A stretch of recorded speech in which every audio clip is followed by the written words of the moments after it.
Deputy CM Keshav Prasad Maurya ji Mainpuri दौरे पर हैं और उपचुनाव को लेकर प्रचार करने के लिए आए हैं। यहाँ पर अब वो प्रचार करेंगे और भारतीय जनता पार्टी का जो प्रत्याशी है रघुराज शाक्य, उनके लिए वोट मांगेंगे और लोगों से अपील करेंगे कि भारतीय जनता पार्टी को जिताएं। बात करते हैं सर, तमाम रैलियां कर रहे हैं, आप यहाँ पहुँचे हैं, जो है वो क्या कार्यक्रम है और आगे किस तरह से जो है वो देख रहे हैं इस चुनाव को आप? देखिए, कार्यक्रम कहीं सभा है, कहीं संपर्क है, कहीं बैठक है, कहीं एक छोटी टोली में संवाद है, लेकिन सबका लक्ष्य एक ही है कि मैनपुरी लोकसभा में कमल का फूल खिले और श्री रघुराज शाक्य जी यहाँ से भारत की संसद में चुन करके पहुँचें।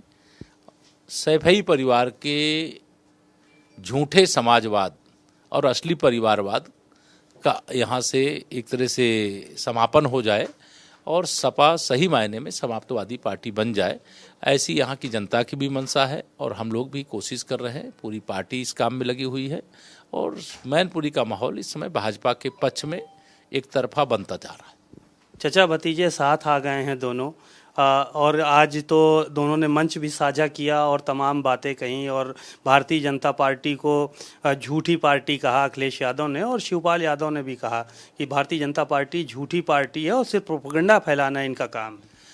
देखिए, श्री अखिलेश यादव जी हों चाहे शिवपाल सिंह यादव हों, यह दोनों लोग बौखलाहट में हैं, तिलमिलाहट में हैं, घबराहट में हैं और अपना आपा खो चुके हैं।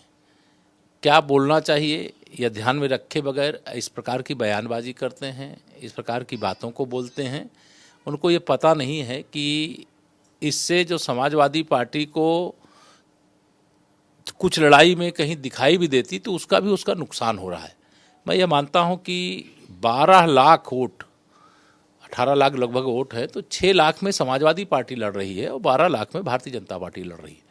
100 में से 65 हमारा है, 35 में बंटवारा है, बंटवारे में भी हमारा है। ये मैनपुरी लोकसभा का चित्र है। आज मैं कई सभाओं में गया हूँ, कल जसवंत नगर भी जाना है और मैनपुरी में भी कई जगह मिलना है। 2 तारीख को हमारे माननीय मुख्यमंत्री जी का मैनपुरी में आगमन है। अभी कराहल में वो आए थे। स्थान छोटा पड़ जा रहा है, भीड़ इतनी ज़बरदस्त तरीके से उमड़ रही है। ये अपने आप में संदेश और संकेत है। सपा अब समाप्त होने जा रही है और समाजवादी पार्टी का जो जहाज है वो डूबने जा रहा है और समाजवादी पार्टी का सूर्य अस्त होने की ओर है। मुख्यमंत्री जी ने कहा शिवपाल यादव पेंडुलम की तरह हो गए हैं, कभी इधर कभी उधर, तो उस पर पलटवार भी आया और कहा कि अखिलेश यादव ने ये बात कही, कहा कि पेंडुलम की बात करते हैं मुख्यमंत्री जी, फिजिक्स के स्टूडेंट तो रहे नहीं कभी। श्री अखिलेश यादव जी फिजिक्स के प्रोफेसर ना बने और अपने चाचा का या अपने पिता का अपमान किसने किया है यह मुझे उन्हें बताने की आवश्यकता नहीं है, पूरा प्रदेश जानता है।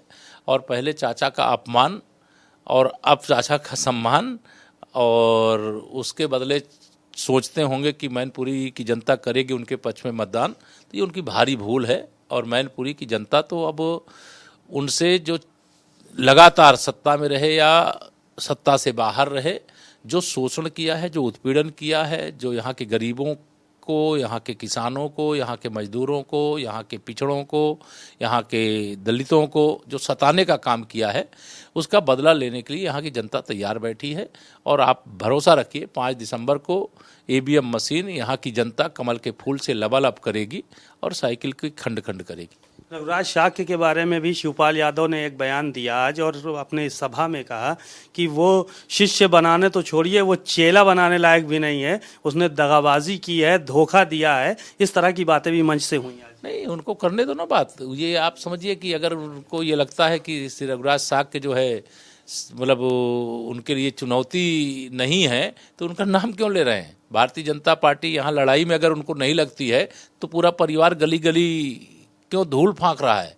इसलिए फांक रहा है कि उनको मालूम कि भारतीय जनता पार्टी हर गांव में, हर गली में, हर समाज में सबका साथ, सबका विकास और भाजपा को सबका आशीर्वाद मिल रहा है। शिवपाल यादव जी का ये कहना है कि जैसे ही परिवार एक हुआ वैसे ही तमाम तरह की बातें निकलकर सामने आ रही। सिक्योरिटी कम कर दी गई, सीबीआई भी ने भी पूछ लिया अचानक सरकार से, तो ये सब एकदम से नई गतिविधियां कैसे शुरू हो गई? नहीं, चाचा को खतरा भतीजे से था, इसीलिए उन्होंने सरकार से निवेदन किया था, सरकार ने उनको सुरक्षा जेड श्रेणी की दी थी।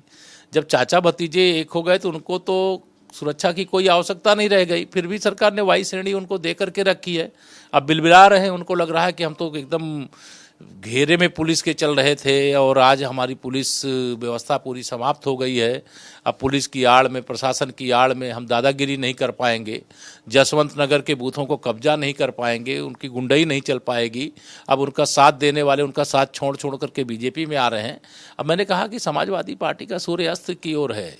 तो दादागिरी की बात तो वो आप लोगों के लिए कहते हैं कि दादागिरी साहब केशव प्रसाद मौर्य का आतंक रहा है वहाँ पर इलाहाबाद में, प्रयागराज में और पूरे प्रदेश में भारतीय जनता पार्टी के गुंडे टहल रहे हैं। इस तरह की भाषाएं जो है वो प्रयोग हो रही मंच से। नहीं, उनकी हर गंदी भाषा का जवाब कमल के फूल की बटन दबा करके जनता दे चुकी है। 2014 में दे चुकी है, 2017 में दे चुकी है, 2019 में दे चुकी है, 2022 के विधानसभा चुनाव में दे चुकी है, आजमगढ़ में दे चुकी है, रामपुर में दे चुकी है, अब मैनपुरी में फिर देने जा रही है। सीबीआई जांच होगी कि नहीं शिवपाल जी? सीबीआई जांच तो वो एक भ्रष्टाचार कोई करेगा तो सीबीआई जांच होगी। जांच की आंच चाचा को भी जा सकती है, भतीजे को भी जा सकती है।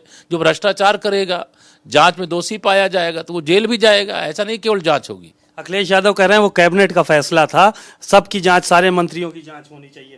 फिर कैबिनेट की जांच बता करके ना वो चाचा को बचा सकते हैं और ना अपने को बचा सकते हैं। अगर दोषी होंगे, जांच में भ्रष्टाचार हुआ है ये पाया जाएगा।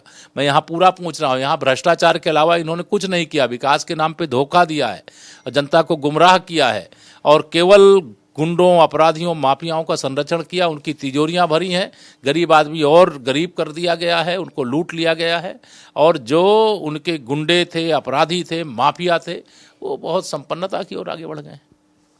बातचीत के लिए शुक्रिया। आपने सुना डिप्टी सीएम केशव प्रसाद मौर्य जी को, बहुत ही बेबाकी के साथ उन्होंने बातें कही और साफ तौर पर यह कहा कि जो भी भ्रष्टाचार में लिप्त पाया जाएगा उसमें चाहे चाचा हों या भतीजे हों, सभी की जांच होगी और दोषी पाए जाने पर जेल भी भेजा जाएगा। कैमरामैन रजनीश के साथ सीमा नकवी, भारत समाचार, मैनपुरी।